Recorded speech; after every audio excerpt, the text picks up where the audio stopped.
Our topic is trends in the workplace, the workforce, and corporate leadership as we look into the post-pandemic world. Those trends are large and significant. And to summarize very briefly what I'm seeing, it helps to think in terms of right now, the near term, and the longer term. For right now, we need to remember the basic elements of crisis leadership. Still, we need to. That in times like these, people want to be led. That just when it's most difficult to make decisions is when it's also most important to make them. The most effective crisis leaders always explain the crisis in a larger context. They define reality and they give hope.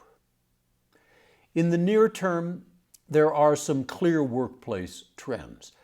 Basically, nobody is going all the way back to where they were pre-pandemic. The most recent research I've seen suggests that 20 to 25% of workers in advanced economies could work from home 3 to 5 days a week. And if it comes to that, if we reach that level, that will be 4 to 5 times greater than the pre-pandemic level. What we're seeing within that is different companies, big, successful, famous companies, going to different extremes, opposite extremes. At one extreme, mostly in the information technology industry, though not entirely, we see companies saying to their employees, listen, you want to work from home indefinitely? That's okay. You can do that. Facebook is doing it, Twitter, Zillow. And the reason they're doing that is they're in their business.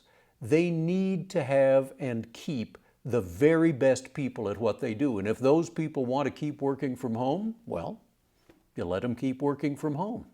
And yet, at the other extreme, are other big, famous, high-performing companies. I'm thinking of Johnson & Johnson, Google, JP Morgan Chase, saying to their employees, we want you back here in the office as soon as safely possible. And they also have good reasons for saying that. They say people learn better when they're together physically. They learn from each other. They are more creative and innovative when they are physically together, and research backs that up. And this is how we transmit our culture, in person, face to face. And for companies like those with titanium strength cultures, that's really important.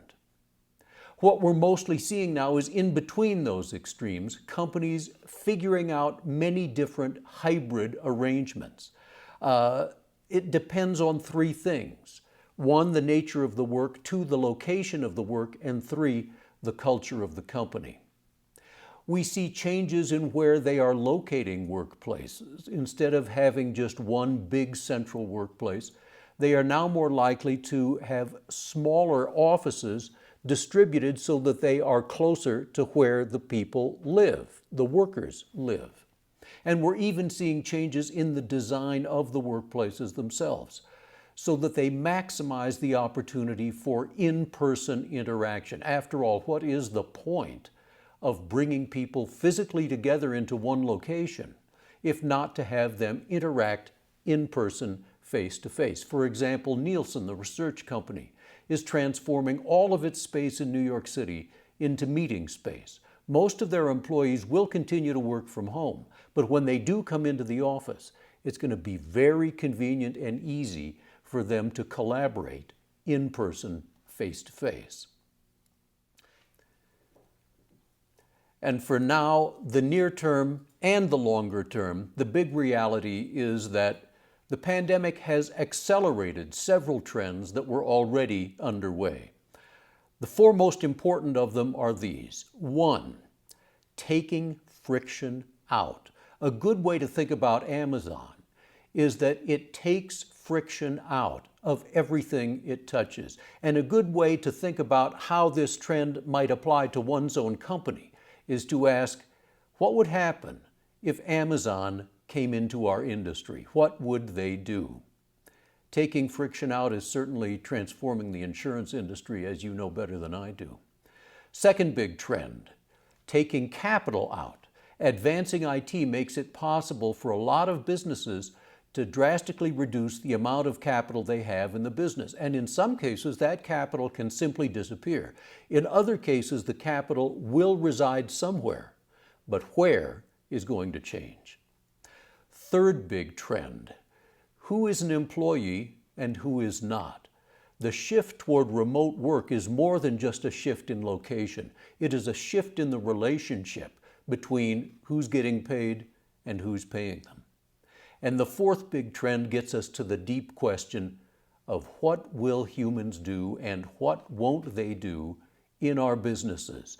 Automation and AI advanced at a much faster pace during the pandemic than they did before the pandemic. And now we all have to be open to possibly radical changes in what humans will do and what they won't do in our companies.